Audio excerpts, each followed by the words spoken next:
ಎಲ್ಲರಿಗೂ ನನ್ನ ನಮಸ್ಕಾರ. ನಾನು doctor Srivalli, consultant medical oncologist, cancer ತಜ್ಞೆ, ಶ್ರೀ ಶಂಕರ ಹಾಸ್ಪಿಟಲ್, ಬೆಂಗಳೂರು. ಇಂದು ನಾವು ಅಂಡಾಶಯದ ಕ್ಯಾನ್ಸರ್ ಬಗ್ಗೆ ಚರ್ಚಿಸೋಣ. ಮೊದಲನೇದಾಗಿ ನಾವು ಯಾಕೆ ತಿಳ್ಕೋಬೇಕು ಅಂಡಾಶಯದ ಕ್ಯಾನ್ಸರ್ ಬಗ್ಗೆ ಅಂತಂದರೆ, ಕ್ಯಾನ್ಸರ್ನ ಘಟನೆಯನ್ನು ನಾವು ಹೆಂಗಸರಲ್ಲಿ ನೋಡಿದಾಗ ಈ ಅಂಡಾಶಯದ ಕ್ಯಾನ್ಸರ್ 3ನೇ ಸ್ಥಾನದಲ್ಲಿದೆ. ಮೊದಲನೇದಾಗಿ ನಾವು ಬ್ರೆಸ್ಟ್ ಕ್ಯಾನ್ಸರ್ನ ನೋಡ್ತೀವಿ. 2ನೇ ಸ್ಥಾನದಲ್ಲಿ ಸರ್ವೈಕೋ ಯೂಟರೈನ್ ಅಂದರೆ ಈ ಗರ್ಭಾಶಯ ಮತ್ತು ಗರ್ಭಾಶಯದ ಕಂಠ, ಸರ್ವಿಕ್ಸ್ ಅಂತ ಏನಂತ ಕರಿತೀವಿ, ಅದನ್ನು ನೋಡ್ತೀವಿ. ಈ ಅಂಡಾಶಯದ ಕ್ಯಾನ್ಸರ್ 3ನೇ ಸ್ಥಾನದಲ್ಲಿದೆ ಮತ್ತು ಸಾವಿನ ಪೈಕಿಯಲ್ಲಿ 1ನೇ ಸ್ಥಾನದಲ್ಲಿದೆ. ಇಷ್ಟೇ ಅಲ್ಲದೆ ಈ ಅಂಡಾಶಯದ ಕ್ಯಾನ್ಸರ್ ಮುಂದುವರೆದ ಸ್ಟೇಜ್ನಲ್ಲಿ ಕಂಡುಪಡುತ್ತೆ. ಹೀಗಾಗಿ ನಾವು 70% ಪೇಷಂಟ್ಸ್ನ ಸ್ಟೇಜ್ 3 ಅಥವಾ ಸ್ಟೇಜ್ 4ನಲ್ಲಿ ನೋಡ್ತೀವಿ. ಇದನ್ನು ಸೈಲೆಂಟ್ ಕಿಲ್ಲರ್ ಅಂತ ಸಹ ಕರೀತಾರೆ. ಹಾಗಾಗಿ ಇದರ ಸಿಂಪ್ಟಮ್ಸ್ನ ತಿಳ್ಕೊಳ್ಳೋದ್ರಿಂದ ಮುಂಚೆನೇ ನಾವು ಇದನ್ನು ಕಂಡುಹಿಡಿಬೋದು. ಈ ಕಾರಣದಿಂದಾಗಿ ಇಂದು ನಾವು ಅಂಡಾಶಯದ ಕ್ಯಾನ್ಸರ್ ಬಗ್ಗೆ ಚರ್ಚಿಸೋಣ. ಹಾಗಂದ್ರೆ ಏನು ಅಂತಂದರೆ, ಅಂಡಾಶಯ ಮತ್ತು ಫೆಲೋಪಿಯನ್ ಟ್ಯೂಬ್ ಅಂತ ಏನು ಕರಿತೀವಿ, ಈ ಅಂಡಾಶಯ ಮತ್ತು ಗರ್ಭಾಶಯದ ಕನೆಕ್ಷನ್ ಏನಿರುತ್ತೆ, ಇದರಲ್ಲಿರ್ತಕ್ಕಂತಹ ಜೀವಕೋಶಗಳು ಅನ್ಕಂಟ್ರೋಲ್ ಆಗಿ ಮಲ್ಟಿಪ್ಲೈ ಆಗುತ್ತೆ. ಅಂದರೆ 1ರಿಂದ 2, 2ರಿಂದ 4, 4ರಿಂದ 8, ಈ ಥರ ಹೆಚ್ಚಾಗಿ ಬೆಳೆದು ಕ್ಯಾನ್ಸರ್ ಉಂಟಾಗುವಂತೆ ಮಾಡುತ್ತೆ. ಏನು ಈ ಅಂಡಾಶಯ ಕ್ಯಾನ್ಸರ್ನ ರಿಸ್ಕ್ ಫ್ಯಾಕ್ಟರ್ಸ್, ಯಾವ ಕಾರಣದಿಂದಾಗಿ ಆಗುತ್ತೆ, ಅಪಾಯಕಾರಿ ಅಂಶಗಳೇನು ಅಂತ ತಿಳ್ಕೊಳ್ಳೋಣ. ಮೊದಲನೇದಾಗಿ ವಯಸ್ಸು. ವಯಸ್ಸು ಹೆಚ್ಚಿದಂತೆ ಅಂಡಾಶಯದ ಕ್ಯಾನ್ಸರ್ ಕೂಡ ಹೆಚ್ಚಾಗುತ್ತೆ. ನಾವು ಇದನ್ನು ಸಾಮಾನ್ಯವಾಗಿ ಮೋರ್ ದೆನ್ 50 ಇಯರ್ಸ್, 50ಕ್ಕಿಂತ ಮೇಲ್ಪಟ್ಟವರಲ್ಲಿ ನೋಡ್ತೀವಿ. ಇಂಥವರಲ್ಲಿ ಸಾಮಾನ್ಯವಾಗಿ ನಾವು ಎಪಿಥೀಲಿಯಲ್ ಓವೇರಿಯನ್ ಕ್ಯಾನ್ಸರ್ಸ್ ಅಂತ ನೋಡ್ತೀವಿ. ಅದೇ 30 to 40 ಇಯರ್ಸ್ನಲ್ಲಿ ಬಾರ್ಡರ್ ಲೈನ್ ಓವೇರಿಯನ್ ಟ್ಯೂಮರ್ ಅಂತ ನೋಡ್ತೀವಿ. 20ಕ್ಕಿಂತ ಕಮ್ಮಿ ವಯಸ್ಕರಲ್ಲಿ ಜರ್ಮ್ ಸೆಲ್ ಟ್ಯೂಮರ್ಸ್ ಅಂತ ನೋಡ್ತೀವಿ. ಇದರಲ್ಲಿ ಮೋಸ್ಟ್ ಕಾಮನ್ ಅಂದರೆ ಎಪಿಥೀಲಿಯಲ್ ಓವೇರಿಯನ್ ಕ್ಯಾನ್ಸರ್ಸ್. ಇದ್ರ ಬಗ್ಗೆ ಇಂದು ಚರ್ಚಿಸೋಣ. ಇನ್ನೇನು ಕಾರಣದಿಂದ ಇದು ಬರುತ್ತೆ ಅಂತಂದರೆ, ಮಕ್ಕಳಾಗದಿರೋರಲ್ಲಿ ಅಂದರೆ ನಲ್ಲಿ ಪ್ಯಾರಿಟಿ ಅಂತ ಕರಿತೀವಿ. ಯಾರಿಗೆ ಮಕ್ಕಳಾಗಿರೋಲ್ಲ ಅಂಥವರಲ್ಲಿ ಇದನ್ನು ಹೆಚ್ಚಾಗಿ ನೋಡ್ತೀವಿ. ಯಾಕೆಂತಂದರೆ ಈಸ್ಟ್ರೋಜನ್ ಅಂಶ ಹೆಚ್ಚಿರುತ್ತೆ ಅಂಥವರಲ್ಲಿ. ಎಲ್ಲಿ ಈಸ್ಟ್ರೋಜನ್ ಎಕ್ಸೆಸ್ ಆಗಿ ಇರುತ್ತೋ ಅಂಥವರಲ್ಲಿ ಓವೇರಿಯನ್ ಕ್ಯಾನ್ಸರ್ ಹೆಚ್ಚಾಗಿರುತ್ತೆ. ಹೀಗಾಗಿ ಮಕ್ಕಳಾಗಿರೋದ್ರಿಂದ ಮತ್ತು ಮಕ್ಕಳಾದಮೇಲೆ ಅವ್ರನ್ನ ಹೆಚ್ಚಿಗೆ ಬ್ರೆಸ್ಟ್ ಫೀಡಿಂಗ್ ಅಂದರೆ ಎದೆ ಹಾಲು ಕುಡಿಸೋದ್ರಿಂದ, ಅದು ಲಾಂಗೆಸ್ಟ್ ಪೀರಿಯಡ್ಗೆ ಕುಡಿಸೋದ್ರಿಂದ ಈ ಕ್ಯಾನ್ಸರ್ನ ಘಟನೆಯನ್ನು ನಾವು ಕಮ್ಮಿ ಮಾಡ್ಬೋದು.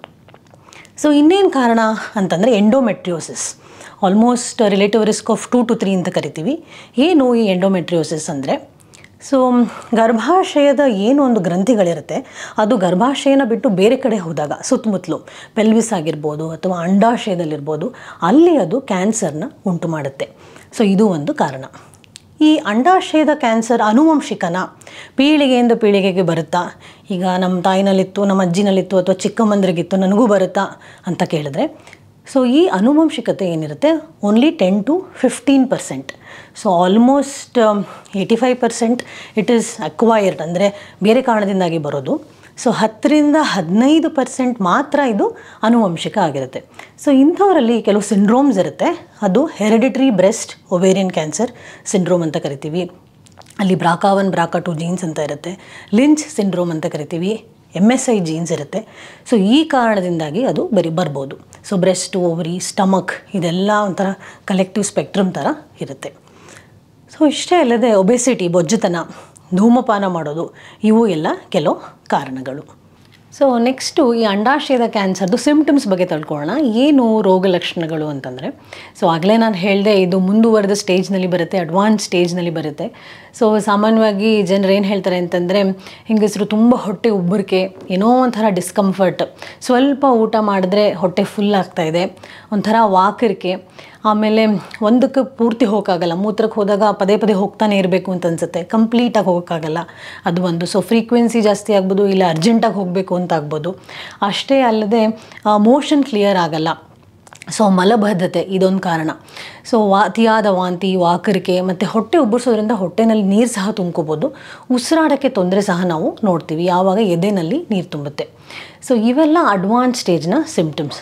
ಸೊ ಏನು ಅರ್ಲಿ ಸ್ಟೇಜ್ನಲ್ಲಿ ಏನಿರುತ್ತೆ ಅಂತಂತಂದರೆ ಯಾವುದೋ ಒಂದು ಚೆಂಡಿನ ರೀತಿಯಲ್ಲಿ ಒಂದು ಗಂಟು ಕಾಣ್ತಾ ಇದೆ ಹೊಟ್ಟೆನಲ್ಲಿ, ಏನೋ ಒಂದು ಫೀಲ್ ಆಗ್ತಾಯಿದೆ, ಅದು ಮೂವ್ ಆಗ್ತಾ ಇದೆ ಅಲ್ಲಿ ಇಲ್ಲಿ ಇಂದಾಗಲೇ ನಾವು ನಮ್ಮ ತಜ್ಞರನ್ನ ಸಲಹೆನ ಪಡ್ಕೋಬೇಕು. ಸೊ ಇದು ಒಂದು. ಸೊ ಅದಕ್ಕೆ ಅರ್ಲಿ ಸ್ಟೇಜ್ನಲ್ಲಿ ನಾವೇನಂತೀವಿ ಅಂದರೆ ovarian cancer symptom index. So ಯಾವುದೇ ಒಂದು ಹೊಸದಾಗಿ ನಾವು ಕಣ್ಣು ನೋಡ್ತಾ ಇದ್ದೀವಿ ಅಂದರೆ ಈ ಹೊಟ್ಟೆ ನೋವಾಗ್ಬೋದು, ಹೊಟ್ಟೆ ಅಥವಾ ಕಿಬ್ಬು ಹೊಟ್ಟೆ ನೋವು, ಆಮೇಲೆ ಹೊಟ್ಟೆ ಉಬ್ಬರಿಸೋದು, ಅಥವಾ ಸ್ವಲ್ಪ ತೊಂದರೆ ಕೂಡ ನನ್ನ ಹೊಟ್ಟೆ ಫುಲ್ ಆಗ್ತಿದೆ ಅನ್ನೋ ಒಂದು ಫೀಲಿಂಗ್ ಬಂದಾಗ, ಅಷ್ಟೇ ಅಲ್ಲದೆ ಈ ಯೂರಿನರಿ ಸಿಂಪ್ಟಮ್ಸ್ ನಾನೇನು ಹೇಳಿದೆ ಮೂತ್ರಕ್ಕೆ ಸಂಬಂಧಪಟ್ಟಂಥ ಸಿಂಪ್ಟಮ್ಸ್ನ, ಸೊ 1 ವರ್ಷದೊಳಗೆ ಯಾವುದೋ ಹೊಸದಾಗಿ ನಾನು ನೋಡ್ತಾ ಇದ್ದೀನಿ, ಅಷ್ಟೇ ಅಲ್ಲದೆ 1 ತಿಂಗಳಲ್ಲಿ 12ಕ್ಕಿಂತ ಹೆಚ್ಚು ಬಾರಿ ಇದು ಬರ್ತಾ ಇದೆ ಅಂದಾಗ ತಜ್ಞರನ್ನ ಸಲಹೆನ ಖಂಡಿತವಾಗಿ ತಗೋಬೇಕು. So that is the time when we can early ಡಿಟೆಕ್ಷನ್ನ ಮಾಡ್ಬೋದು. ಸೊ ಯಾರ ಸಲಹೆನ ಪಡಿಬೇಕು ಅಂದಾಗ, ಸೊ ಈ ಥರ ಒಂದು ಸಿಂಪ್ಟಮ್ಸ್ನ ನೋಡಿದಾಗ ಸಾಮಾನ್ಯವಾಗಿ ಜನರು ಏನು ಮಾಡ್ತಾರೆ ಅಂದರೆ ಜನರಲ್ ಫಿಸಿಷಿಯನ್ ಅಥವಾ ಗೈನಕಾಲಜಿಸ್ಟ್ ಅವ್ರನ್ನ ಭೇಟಿ ಆಗ್ತಾರೆ. ಸೊ ಅವರು ಈ ಸಿಂಪ್ಟಮ್ಸ್ನ ನೋಡಿ, ಜೊತೆಗೆ ಕೆಲವು ಸೈನ್ಸ್ ಅಂತ ಇರುತ್ತೆ, ಅದನ್ನು ನೋಡಿಬಿಟ್ಟು ಕ್ಯಾನ್ಸರ್ ಸ್ಪೆಷಲಿಸ್ಟ್ ಅಂದರೆ ಆಂಕಾಲಜಿಸ್ಟ್ ಅವ್ರಿಗೆ ಕಳಿಸ್ಕೊಡ್ತಾರೆ. ಮೆಡಿಕಲ್ ಆಂಕಾಲಜಿಸ್ಟ್ ಆಗ್ಬೋದು, ಇಲ್ಲ ಸರ್ಜಿಕಲ್ ಆಂಕಾಲಜಿಸ್ಟ್ ಆಗ್ಬೋದು, ಇಷ್ಟೇ ಅಲ್ಲದೆ ಗೈನಕಲ್ ಆಂಕಾಲಜಿಸ್ಟ್ ಕೂಡ ಇದನ್ನು ನೋಡ್ತಾರೆ. ಸೊ ಏನು ಆ ಸೈನ್ಸ್ ಅಂತಂದರೆ, ಸೊ ಒಂದು ಆಗಲೇ ಹೇಳಿದೆ ಹೊಟ್ಟೆ ಉಬ್ಬರಿಸೋದನ್ನು ನೋಡ್ತಾರೆ. ಸೊ ಅದು ಮೊದಲನೇದು. ಇಷ್ಟೇ ಅಲ್ಲದೆ ಕೆಲವ್ರು ಏನಂತಂದರೆ ವಾಂತಿ ತುಂಬ ಆಗಿಬಿಟ್ಟಿರುತ್ತೆ, ಮೋಷನ್ಗೆ ಹೋಗ್ತಾ ಇರಲ್ಲ, ಸೊ ನಾಳಗಳಲ್ಲಿ ಏನಾಗಿದೆ ಬ್ಲಾಕ್ ಅಂತ ಕರಿತೀವಿ. ಸೊ ಅನ್ನನಾಳಗಳಲ್ಲಿ ಬ್ಲಾಕ್ ಆಗ್ಬೋದು, ಅದನ್ನ ಇಂಟೆಸ್ಟೈನಲ್ ಒಬ್ಸ್ಟ್ರಕ್ಷನ್. ಸೊ ಇದು ಒಂದು.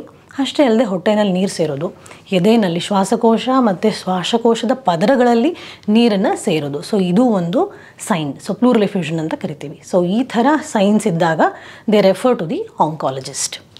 ಸೊ ಅಂಡಾಶಯದ ಕ್ಯಾನ್ಸರ್ ಅಂಡಾಶಯನ ಬಿಟ್ಟು ಬೇರೆ ಕಡೆಗೂ ಹರಡುತ್ತಾ ಅಂತ ಕೇಳಿದ್ರೆ ಹೌದು.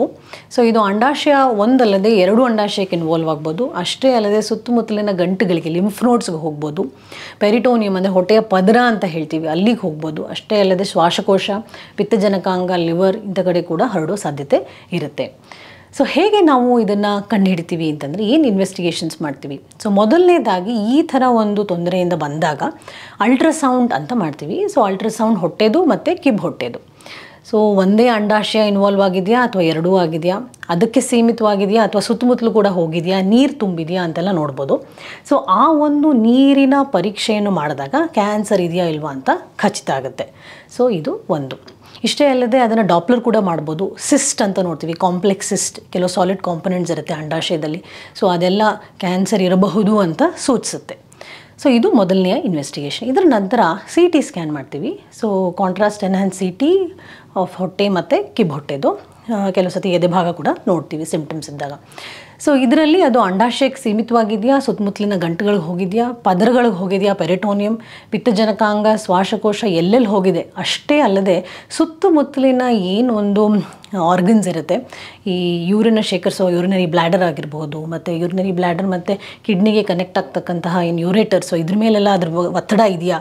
ಯಾಕೆಂತಂದರೆ ಟ್ರೀಟ್ಮೆಂಟ್ ಪ್ಲ್ಯಾನ್ ಮಾಡೋಕ್ಕೆ ಇದು ಬಹಳ ಇಂಪಾರ್ಟೆಂಟ್ ಆಗುತ್ತೆ.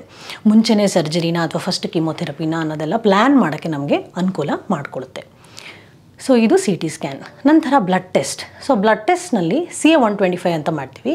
ಅದು ಜಾಸ್ತಿ ಆದಾಗ ಓವೇರಿಯನ್ ಟ್ಯೂಮರ್ ಇರಬಹುದು ಅಂತ ಸೂಚಿಸುತ್ತೆ, ಆದರೆ ಅದು ಬಹಳ ನಾನ್ ಸ್ಪೆಸಿಫಿಕ್. ಸೊ ಅದಲ್ಲದೆ CA ಅಂತ ಮಾಡ್ತೀವಿ. ಸೊ ಈ CA-125 ಟು CA ಏನೊಂದು ರೇಷಿಯೋ ಇರುತ್ತೆ, 25ಕ್ಕಿಂತ ಹೆಚ್ಚಿದ್ದಾಗ 80% ಓವೇರಿಯನ್ ಕ್ಯಾನ್ಸರ್ ಇರಬಹುದೇನೋ ಅಂತ ಸೂಚಿಸುತ್ತೆ. ಸೊ ಇಷ್ಟೇ ಅಲ್ಲದೆ CA-99 ಅಂತ ಕೂಡ ಮಾಡ್ತೀವಿ. ಮ್ಯೂಸಿನಸ್ ಅಡೆನೋಕಾರ್ಸಿನೋಮಾ ಅಂತ ಒಂದು ವೆರೈಟಿ ಇದೆ. ಸಾಮಾನ್ಯವಾಗಿ ನಾವು ನೋಡೋದು high grade serious ovarian carcinoma. So ಅಷ್ಟೇ ಅಲ್ಲದೆ low grade serious ovarian carcinoma, endometrioid, clear cell, mucinous ಅಂತೆಲ್ಲ ವೆರೈಟಿ ಇದೆ. ಸೊ ಈ ಮ್ಯೂಸಿನಸ್ ಅಡೆನೋಕಾರ್ಸಿನೋಮಾದಲ್ಲಿ CA-99 ಹೆಚ್ಚಾಗೋ ಸಾಧ್ಯತೆ ಇರುತ್ತೆ. ಸೊ ನಂತರ ಸ್ಟೇಜಿಂಗ್ ಅಂದರೆ ಯಾವ ಸ್ಟೇಜ್ನಲ್ಲಿದೆ ಅಂತ ಯಾಕೆ ತಿಳ್ಕೊಬೇಕು ಅಂದರೆ ಟ್ರೀಟ್ಮೆಂಟ್ ಪ್ಲ್ಯಾನಿಂಗೋಸ್ಕರ. ಸೊ ಈ ಸ್ಟೇಜಿಂಗ್ನ ಫಿಗೋ ಸ್ಟೇಜಿಂಗ್ ಅಂತ ಹೇಳ್ತೀವಿ. ಸೊ ಸ್ಟೇಜ್ 1ನಲ್ಲಿ ಅಂಡಾಶಯಕ್ಕೆ ಅದು ಸೀಮಿತವಾಗಿರುತ್ತೆ. ಸ್ಟೇಜ್ 2ನಲ್ಲಿ ಅಂಡಾಶಯನ ಬಿಟ್ಟು ಸುತ್ತಮುತ್ತಲಿನ ಏನೊಂದು ಆರ್ಗನ್ಸ್ ಇರುತ್ತೆ, ಈ ಗರ್ಭಾಶಯ ಆಗ್ಬೋದು ಅಥವಾ ಪೆಲ್ವಿಸ್ ಅಂತಂದರೆ ಕಿಬ್ಬು ಹೊಟ್ಟೆ ಏರಿಯಾ ಮತ್ತು ಆ ಟ್ಯೂಬ್ ಅಂತ ನಾನೇನು ಹೇಳಿದೆ. ಸೊ ಅದಕ್ಕೆಲ್ಲ ಇನ್ವಾಲ್ವ್ಮೆಂಟ್ ಇದೆಯಾ ಅಂತ ಗೊತ್ತಾಗುತ್ತೆ. ಸೊ ಸ್ಟೇಜ್ 3 ಯಾವಾಗ ಕರಿತೀವಿ ಅಂತಂದರೆ ಸುತ್ತಮುತ್ತಲಿನ ಗಂಟುಗಳು ಲಿಂಫ್ ನೋಡ್ಸ್ ಇನ್ವಾಲ್ವ್ ಆದಾಗ. ಅದೇ ಸ್ಟೇಜ್ 4 ಯಾವಾಗ ಅಂತಂದರೆ ಈ ಅಂಡಾಶಯ ಮತ್ತು ಈ ಕಿಬ್ಬು ಹೊಟ್ಟೆನ ಬಿಟ್ಟು ಅದು ಬೇರೆ ಕಡೆ ಹರಡಿದಾಗ, ಬೇರೆ ಅಂಗಾಂಗಗಳನ್ನು ಇನ್ವಾಲ್ವ್ ಮಾಡಿದಾಗ. ಸೊ ಶ್ವಾಸಕೋಶ, ಪಿತ್ತಜನಕಾಂಗ, ಸೊ ಬೇರೆ ಬೇರೆ ಗಂಟುಗಳು, ಸೊ ಇದೆಲ್ಲ ಇದ್ದಾಗ ಅದು ಸ್ಟೇಜ್ 4 ಆಗುತ್ತೆ. ಸೊ ಯಾಕೆ ಈ ಸ್ಟೇಜಿಂಗ್ ತಿಳ್ಕೊಳ್ಳೋದು ಇಂಪಾರ್ಟೆಂಟ್ ಅಂದರೆ, ಒಂದು ಟ್ರೀಟ್ಮೆಂಟ್ ಪ್ಲ್ಯಾನಿಂಗ್, ನಂತರ ಇದನ್ನು ನಾವು ಕ್ಯೂರ್ ಮಾಡ್ಬೋದಾ ಇಲ್ವಾ ಅಂತ ತಿಳ್ಕೊಳ್ಳೋಕ್ಕೆ. ಸೊ ಸ್ಟೇಜ್ 1 ಮತ್ತು ಸ್ಟೇಜ್ 2ನಲ್ಲಿ ಖಂಡಿತವಾಗಿಯೂ ಕ್ಯೂರ್ ಮಾಡ್ಬೋದು. ಯಾವಾಗ ಇದು ಸ್ಟೇಜ್ 3 ಮತ್ತು ಸ್ಟೇಜ್ 4 ಆಗುತ್ತೆ ಆವಾಗ ಕ್ಯೂರ್ ಮಾಡೋಕ್ಕೆ ಪ್ರಯತ್ನ ಪಡ್ಬೋದು, ಆದರೆ ಇದು ಮತ್ತೆ ಮರುಕಳಿಸೋ ಚಾನ್ಸ್ ಜಾಸ್ತಿ. ಸೊ ಏನು ಇದರ ಪ್ರೊಗ್ನಾಸಿಸ್ ಅಂದರೆ ಸರ್ವೈವಲ್ ರೇಟ್ಸ್ ಅಂತಂದರೆ, so 5 year overall survival of stage 1 ovarian cancer ಏನಿರುತ್ತೆ ಇಟ್ ಇಸ್ 80 to 90%. ಸೊ ಅದೇ ಅದು ಸ್ಟೇಜ್ 2 ಆದಾಗ ಇಟ್ ಬಿಕಮ್ 60 to 70%. ಸ್ಟೇಜ್ 3 ಆದಾಗ 30% ಆಗುತ್ತೆ. ಯಾವಾಗ ಅದು ಸ್ಟೇಜ್ 4 ಆಗುತ್ತೆ ಲೆಸ್ ದೆನ್ 20%. ಸೊ 5 ವರ್ಷ ನಂತರ ನಾವು ನೋಡಿದ್ರೆ ಆ survival only 20% will be alive in stage 4. So 80% of the ಪೀಪಲ್ಗೆ ಅದು ಮತ್ತೆ ವಾಪಸ್ ಬರುತ್ತೆ. So it's like a chronic disease ಅಂತ ಹೇಳ್ಬೋದು ನಾವು ಇದನ್ನು. ಸೊ ಟ್ರೀಟ್ಮೆಂಟ್ ಏನು ಅಂಡಾಶಯದ ಕ್ಯಾನ್ಸರ್ ಬಗ್ಗೆ ಅಂದರೆ, ಸೊ ಅರ್ಲಿ ಸ್ಟೇಜ್ ಮತ್ತು ಅಡ್ವಾನ್ಸ್ ಸ್ಟೇಜ್ ಅಂತ ನಾವು ಇದನ್ನು ವಿಂಗಡಿಸ್ತೀವಿ. ಸೊ ಅರ್ಲಿ ಸ್ಟೇಜ್ನಲ್ಲಿ ಫಸ್ಟೇ ಸರ್ಜರಿ ಮಾಡ್ತಾರೆ ನಮ್ಮ ಸರ್ಜಿಕಲ್ ಆಂಕಾಲಜಿಸ್ಟ್ ಅಥವಾ ಗೈನಿಕ್ ಆಂಕಾಲಜಿಸ್ಟ್. ಸೊ ಅದರಲ್ಲಿ ಏನಾಗುತ್ತೆ ಅಂತಂದರೆ, ನಾವು ಅಂಡಾಶಯ ಮತ್ತು ಗರ್ಭಾಶಯ ಅಷ್ಟೇ ಅಲ್ಲದೆ ಗಂಟುಗಳು, ಒಮೆಂಟಮ್ ಅಂತ ಕರಿತೀವಿ, ಮತ್ತು ಹೊಟ್ಟೆನಲ್ಲಿರ್ತಕ್ಕಂಥ ನೀರಿನ ಪರೀಕ್ಷೆ ಆಗುತ್ತೆ. ಸೊ ಇದನ್ನು ನಾವು ಸರ್ಜಿಕಲ್ ಸ್ಟೇಜಿಂಗ್ ಅಂತ ಕರಿತೀವಿ. ಸೊ ಹೀಗೆ ಮಾಡಿ ಸೊ ಖಾಲಿನೂ ಕೂಡ ತೆಗಿತಾರೆ, ಜೊತೆಗೆ ಏನು ವೆರೈಟಿ ಅಂತ ಗೊತ್ತಾಗುತ್ತೆ ಅದು, ಮತ್ತು ಏನು ಸ್ಟೇಜ್ ಅಂತ ಗೊತ್ತಾಗುತ್ತೆ. ಅಷ್ಟೇ ಅಲ್ಲದೆ ಗ್ರೇಡ್. ಯಾಕೆ ಇವೆಲ್ಲ ಇಂಪಾರ್ಟೆಂಟ್ ಅಂದರೆ, ಸೊ ಸರ್ಜರಿಯ ನಂತರ ಇಂಥವ್ರಿಗೆ ಕಿಮೊಥೆರಪಿ ಬೇಕೋ ಬೇಡವೋ ಅಂತ ಡಿಸೈಡ್ ಮಾಡೋಕ್ಕೆ ಅನುಕೂಲ ಆಗುತ್ತೆ. ಸೊ ಅದನ್ನು ನಾವು ಅಡ್ಜುವೆಂಟ್ ಕಿಮೊಥೆರಪಿ ಅಂತ ಕರಿತೀವಿ. ಈ ಸರ್ಜರಿ ಮೊದಲೇ ಮಾಡೋದ್ರಿಂದ ಪ್ರೈಮರಿ ಸೈಟೋ ರಿಡಕ್ಷನ್ ಅಂತ ಕರಿತೀವಿ. ಸೊ ಅಡ್ಜುವೆಂಟ್ ಕೀಮೋ ಯಾರಲ್ಲಿ ಕೊಡ್ತೀವಿ ಅಂತಂದರೆ, ಈ high grade serious ovarian carcinoma ಮತ್ತು ಕ್ಲಿಯರ್ ಸೆಲ್ ಒವೇರಿಯನ್ ಕಾರ್ಸಿನೋಮಾ ಯಾವುದೇ ಸ್ಟೇಜ್ ಆಗಿರ್ಬೋದು ಅಂಥವ್ರು ಕೊಡಬೇಕು. ಅಷ್ಟೇ ಅಲ್ಲದೆ ಗ್ರೇಡ್ 2, ಗ್ರೇಡ್ 3, ಆಮೇಲೆ ಮೋರ್ ದೆನ್ ಸ್ಟೇಜ್ 2. ಯಾಕೆಂದರೆ ಇಂಥವರಲ್ಲಿ ಕಾಯಿಲೆ ಮತ್ತೆ ಮರುಕಳಿಸೋ ಚಾನ್ಸ್ ಜಾಸ್ತಿ ಇರುತ್ತೆ. ಸೊ ಹಾಗಾಗಿ ನಾವು ಕೀಮೊಥೆರಪಿನ ಕೊಡ್ತೀವಿ. ಸೊ ಏನು ಕೀಮೊಥೆರಪಿ ಅಂತಂದರೆ, ಮೆಡಿಕಲ್ ಆಂಕಾಲಜಿಸ್ಟ್ ಅವರು ಇಂಜೆಕ್ಷನ್ ಪ್ಯಾಕ್ಲಿಟಾಕ್ಸೆಲ್ ಅಂತ ಕೊಡ್ತಾರೆ ಮತ್ತು ಕಾರ್ಬೋಪ್ಲಾಟಿನ್ ಅಂತ ಕೊಡ್ತಾರೆ. ಸೊ ಅದು 3 ವಾರಕ್ಕೊಮ್ಮೆ ಇರುತ್ತೆ. ಯಾರ್ದು ಫಿಟ್ನೆಸ್ ಇರಲ್ಲ, ಬೇರೆ ಕಾಯಿಲೆಗಳಿರುತ್ತೆ, ಅವರಿಗೆ ಎದ್ದು ಓಡಾಡೋಕ್ಕೆ ಸಹಿತ ಆಗಲ್ಲ, ಅಂಥ ವೀಕ್ ಇರೋರಲ್ಲಿ ವಾರ ಸಹಿತ ಕೊಡ್ಬೋದು. ಆದರೆ ಸಾಮಾನ್ಯವಾಗಿ 3 ವಾರಕ್ಕೊಮ್ಮೆ ಕೊಡ್ತೀವಿ. ಸೊ ಒಟ್ಟು 6 ಸೈಕಲ್ಸ್ ಇರುತ್ತೆ. ಸೊ 3 ವಾರಕ್ಕೊಮ್ಮೆ 6 ಸೈಕಲ್ಸ್ನ ತೊಗೊಂಡು ನಂತರ ಫಾಲೋಅಪ್ನಲ್ಲಿ ನಾವು ಇಡ್ತೀವಿ. ಸೊ ಇದು ಮೊದಲನೇದು. ನೆಕ್ಸ್ಟ್ ಅಡ್ವಾನ್ಸ್ ಸ್ಟೇಜ್ನಲ್ಲಿ ಏನಾಗುತ್ತೆ ಅಂತಂದರೆ, ಫಸ್ಟು ಅವ್ರಿಗೆ ಆಪ್ರೇಟ್ ಮಾಡೋಕ್ಕಾಗೋದಿಲ್ಲ, ಯಾಕೆಂದರೆ ಸುತ್ತಮುತ್ತಲಿನ ಅಂಗಾಂಗಗಳನ್ನು ಕೂಡ ಅದು ಇನ್ವಾಲ್ವ್ ಆಗಿರಬಹುದು. ಸೊ ಹೀಗಾಗಿ ಫಸ್ಟೇ ಆಪ್ರೇಷನ್ ಮಾಡೋದ್ರಿಂದ ಹೆಚ್ಚು ತೊಂದರೆಗಳಾಗುತ್ತೆ. ಸೊ ಹೀಗಾಗಿ ನ್ಯೂ ಅಡ್ಜುವೆಂಟ್ ಕೀಮೊಥೆರಪಿ ಅಂತ ಕೊಡ್ತೀವಿ. ಸೊ ಅಲ್ಲಿ ಏನಂತಂದರೆ, ಈ 3 ವಾರಕ್ಕೊಮ್ಮೆ ಪ್ಯಾಕ್ಲಿಟಾಕ್ಸೆಲ್ ಮತ್ತು ಕಾರ್ಬೋಪ್ಲಾಟಿನ್ನ 3 ಸೈಕಲ್ ಕೊಟ್ಟು ಮತ್ತೆ ನಾವು ಸ್ಕ್ಯಾನ್ ಮಾಡಿ ನೋಡ್ತೀವಿ ಅದು ಎಷ್ಟರ ಮಟ್ಟಿಗೆ ಕುಗ್ಗಿದೆ, C125 ಕಮ್ಮಿ ಆಗಿದೆಯಾ, ಅವ್ರು ಅದಕ್ಕೆ ಸ್ಪಂದಿಸ್ತಾ ಇದ್ದಾರಾ ಅವ್ರ ದೇಹ ಅಂತ ನೋಡಿ ನೆಕ್ಸ್ಟ್ ನಾವು ಸರ್ಜಿಕಲ್ ಆಂಕಾಲಜಿಸ್ಟ್ಗೆ ಕಳಿಸ್ಕೊಡ್ತೀವಿ. ಸೊ ಅವರು ಮತ್ತೆ ಆಪ್ರೇಷನ್ನ ಮಾಡ್ತಾರೆ. ಸೊ ಇದನ್ನು ಇಂಟರ್ವಲ್ ಡಿಬಲ್ಕಿಂಗ್ ಸರ್ಜರಿ ಅಂತ ಕರಿತೀವಿ. ಸೊ ಈ ಸರ್ಜರಿ ಆದ ನಂತರ ಮತ್ತೆ ಉಳಿದ 3 ಸೈಕಲ್ ಏನಿರುತ್ತೆ ಅದನ್ನು ನಾವು ಕೊಡ್ತೀವಿ. So this is called as ಇನ್ನು ಅಡ್ವಾನ್ಸ್ ಸ್ಟೇಜ್ನಲ್ಲಿ ಹೇಗೆ ನಾವು ಟ್ರೀಟ್ಮೆಂಟ್ ಮಾಡೋದು ಅಂತ. ಸೊ ಕೀಮೊಥೆರಪಿ ಮುಗಿದ ನಂತರ ಬೇರೆ ಇನ್ನೇನಾದರೂ ಇದೆಯಾ, is A something called targeted therapy ಅಂದರೆ ಹೌದು. ಸೊ ಬೆವಸಿಜುಮ್ಯಾಬ್ ಅಂತ ಒಂದು ಟಾರ್ಗೆಟೆಡ್ ಥೆರಪಿ ಇದೆ. ಸೊ ಇದನ್ನು ನಾವು ನೀರಿರೋರಲ್ಲಿ ಮತ್ತು ಯಾವಾಗ ಸರ್ಜರಿ ನಂತರ ಕೂಡ ಇನ್ನೂ ಒಂದು ಆಪ್ಟಿಮಲ್ ಸೈಟೋ ರಿಡಕ್ಷನ್ ಆಗಲಿ ರೆಸಿಡುವಲ್ ಡಿಸೀಸ್ ಅಂತ ಕರಿತೀವಿ, ಕಾಯಿಲೆ ಇನ್ನೊಂಚೂರು ಉಳಿದಿದೆ ಅಂತ ಇದ್ದಾಗ ಅಂಥವರಲ್ಲಿ 1 ವರ್ಷಕ್ಕೆ ಟಾರ್ಗೆಟೆಡ್ ಥೆರಪಿನ ನಾವು ಕೊಡ್ತೀವಿ. ಸೊ ಇದು ಬೆವಸಿಜುಮ್ಯಾಬ್. ಸೊ ಇಷ್ಟೇ ಅಲ್ಲದೆ ಮಾತ್ರೆಗಳಿದೆಯಾ, ಹೌದು. ನಾನು ಆಗಲೇ ಹೇಳಿದೆ, ಆನುವಂಶಿಕತೆನ ನಾವು ಆಲ್ಮೋಸ್ಟ್ ಒಂದು 15% ನೋಡ್ತೀವಿ. ಸೊ ಇಂಥವ್ರು ಯಾರಲ್ಲಿ ಈ BRCA1 BRCA2 ಜೀನ್ ಅಂತ ಪಾಸಿಟಿವ್ ಇರುತ್ತೆ, ಫ್ಯಾಮಿಲಿ ಹಿಸ್ಟ್ರಿ ಇದ್ದವರಲ್ಲಿ ಮಾಡಬೇಕು. ಅಷ್ಟೇ ಅಲ್ಲದೆ ಈಗಿನ ಗೈಡ್ಲೈನ್ಸ್ ಪ್ರಕಾರ ಎಲ್ಲ ಓವೇರಿಯನ್ ಕ್ಯಾನ್ಸರ್ಗೂ BRCA ಟೆಸ್ಟಿಂಗ್ ಅಥವಾ HRD ಟೆಸ್ಟಿಂಗ್ ಮಾಡಲೇಬೇಕು. ಸೊ HRD ಸ್ಕೋರ್ ಜಾಸ್ತಿ ಇದ್ದವರಲ್ಲಿ, BRCA ಜೀನ್ಸ್ ಪಾಸಿಟಿವ್ ಇದ್ದವರಲ್ಲಿ, ಸೊ ಇಂಥವರಲ್ಲಿ ಪಾರ್ಪ್ ಇನ್ಹಿಬಿಟರ್ಸ್ ಒಲಾಪಾರಿಬ್ ಮತ್ತು ರುಕಾಪಾರಿಬ್ ಅಂತ ಇದೆ, ಇಂಥವನ್ನ ಕೊಡ್ಬೋದು for a period of 2 years. So ಯಾಕೆ ಇಷ್ಟೆಲ್ಲ ಡೆವಲಪ್ಮೆಂಟ್ಸ್ ಆಗ್ತದೆ ಅಂತಂದರೆ, ನಮಗೆ ಆ ಕ್ಯಾನ್ಸರ್ ಮತ್ತೆ ಬರ್ದಲೇ ಇರಲಿ, ಆದಷ್ಟು ಪೂರ್ತಿ ನಾವು ಗುಣ ಹೊಂದೋಕ್ಕೆ ಪ್ರಯತ್ನ ಪಡೋಣ ಅನ್ನೋ ಒಂದು ಉದ್ದೇಶದಿಂದ. ಸೊ ಏನು ಸೈಡ್ ಎಫೆಕ್ಟ್ಸ್ನ ನಾವು ನೋಡ್ತೀವಿ ಅಂತಂದರೆ, ಕೀಮೊಥೆರಪಿಯಿಂದ ಮೇನ್ಲಿ ಈ ಪ್ಯಾಕ್ಲಿಟಾಕ್ಸೆಲ್ ಕಾರ್ಬೋಪ್ಲಾಟಿನಿಂದ ಏನಾಗುತ್ತೆ ಅಂದರೆ ಕಾಲು ಉರಿಯೋದು, ಆಮೇಲೆ ವಾಂತಿ, ವಾಕರಿಕೆ, ಕೂದಲು ಹೋಗೋದು. ಬಟ್ ಇವೆಲ್ಲ ತಾತ್ಕಾಲಿಕ, ಕೂದಲು ಮತ್ತೆ ವಾಪಸ್ ಬರುತ್ತೆ ಕೀಮೊಥೆರಪಿ ಮುಗಿದ ನಂತರ. ಸೊ ಅಷ್ಟೇ ಅಲ್ಲದೆ ವಾಂತಿ ವಾಕರಿಕೆ ಆಗಬಾರ್ದು ಅಂತ ಕೂಡ ನಾವು ಮಾತ್ರೆಗಳನ್ನು ಕೊಟ್ಟಿರ್ತೀವಿ. ಪ್ರತಿಯೊಂದು ಸೈಕಲಿಗೆ ಮುಂಚೆ ಬ್ಲಡ್ ಟೆಸ್ಟ್ನ ಮಾಡಿ ನೋಡ್ತೀವಿ, ಎಲ್ಲ ನಾರ್ಮಲ್ ಇದೆಯಾ ಅಂತ ಅಂದ್ಬಿಟ್ಟು. ಸೊ ಹೀಗೆ ನಾವು ಅದನ್ನು ಮಾನಿಟರ್ ಮಾಡ್ಬೋದು. ಸೊ ಈ ಮಾತ್ರೆಗಳಿಂದ ಏನಾದರೂ ಸೈಡ್ ಎಫೆಕ್ಟ್ಸ್ ಇದೆಯಾ? ಹೌದು, ಅನೀಮಿಯಾ ಆಗುತ್ತೆ ಸಾಮಾನ್ಯವಾಗಿ. ಅದಕ್ಕೆ ನಾವು ಬ್ಲಡ್ ಟೆಸ್ಟ್ ಮಾಡ್ತೀವಿ. ಇನಿಷಿಯಲ್ ಫಸ್ಟ್ 2 ಮಂತ್ಸ್ ಡೋಸ್ ಏನು ಕೊಡಬೇಕು ನಾವು ಅಂತ ಅಡ್ಜಸ್ಟ್ ಮಾಡೋಕ್ಕೆ 2 ವೀಕ್ಲಿ ಬ್ಲಡ್ ಟೆಸ್ಟ್ ಮಾಡ್ತೀವಿ. ಸೊ ಅದಕ್ಕೆ ಅನುಗುಣವಾಗಿ ನಿಧಾನವಾಗಿ ಡೋಸ್ ಅಡ್ಜಸ್ಟ್ ಮಾಡಿ ಒಂದು ಸತಿ ಆ ಡೋಸ್ ಆ ರೋಗಿ ಸ್ಪಂದಿಸ್ತಿದ್ದಾನೆ, ಅವ್ರಿಗೆ ಅಡ್ಜಸ್ಟ್ ಆಗಿದೆ ಅಂದಮೇಲೆ ಯಾವುದೇ ರೀತಿ ಸೈಡ್ ಎಫೆಕ್ಟ್ಸ್ ನಾವು ನೋಡ್ತಿಲ್ಲ ಅಂದಾಗ ನಾವು 2 ಮಂತ್ಸ್ ಒನ್ಸ್ ಆ ಥರ ಅದನ್ನು ಕೊಡ್ತಾ ಹೋಗ್ಬೋದು. ಸೊ ಹೇಗೆ ಫಾಲೋಅಪ್ ಮಾಡೋದು ಅಂತಂದರೆ, ಎಲ್ಲ ಟ್ರೀಟ್ಮೆಂಟ್ ಆದಮೇಲೆ ಎವ್ರಿ 3 ಮಂತ್ಲಿ ಹೊಟ್ಟೆಯ ಸ್ಕ್ಯಾನ್ ಇರುತ್ತೆ, ಅಲ್ಟ್ರಾಸೌಂಡ್, ರೋಗಿನ ಪರೀಕ್ಷೆ ಮಾಡ್ತೀವಿ. ಅಷ್ಟೇ ಅಲ್ಲದೆ ಬ್ಲಡ್ ಟೆಸ್ಟ್ ಇರುತ್ತೆ, ಜೊತೆಗೆ CA-125. ಸೊ ಈ ಥರ ಕಾನ್ಸ್ಟೆಂಟ್ಲಿ 3 ಮಂತ್ಲಿ ಮಾನಿಟ್ರಿಂಗ್ ನಡೀತಾ ಇರುತ್ತೆ. ಸೊ 2 ವರ್ಷ ತನಕ 3 ಮಂತ್ಲಿ ಮಾನಿಟ್ರಿಂಗ್ನಲ್ಲಿ ಪರವಾಗಿಲ್ಲ, ಎಲ್ಲ ಕಂಟ್ರೋಲ್ ಇದೆ ಅಂತ ಅನ್ನೋದಾದರೆ ನೆಕ್ಸ್ಟ್ 6 ಮಂತ್ಲಿ ಮಾಡ್ತೀವಿ. ಆದರೆ ಯಾವುದೇ ಕ್ಷಣದಲ್ಲಿ ರೋಗಿ ಯಾವುದೇ ಒಂದು ಹೊಸದಾದ ಲಕ್ಷಣವನ್ನು ನೋಡ್ತಿದ್ದಾನೆ ಅಂದಾಗ they have to come to hospital immediately. ತಕ್ಷಣವೇ ಬರಬೇಕು, ಆ 3 ತಿಂಗಳ ತನಕ ಕಾಯಬೇಕು ಅಂತ ಅದನ್ನು ತಪ್ಪು ಭಾವನೆ ಇಟ್ಕೋಬಾರ್ದು. ಸೊ ಇದು ಒಂದು. ಸೊ ಈ ಅಂಡಾಶಯದ ಕ್ಯಾನ್ಸರ್ ಏನಿದೆ, ನಾನು ಆಗಲೇ ಹೇಳಿದೆ, ಒಂಥರ ಕ್ರಾನಿಕ್ ಡಿಸೀಸ್ ಇದ್ದಂಗೆ ಮತ್ತೆ ಮತ್ತೆ ಬರ್ತಾ ಇರುತ್ತೆ, ಟ್ರೀಟ್ಮೆಂಟ್ ಕೊಡ್ತಾ ಇರ್ತೀವಿ, ಮತ್ತೆ ಅದು ಮರುಕಳಿಸ್ತಾ ಇರುತ್ತೆ.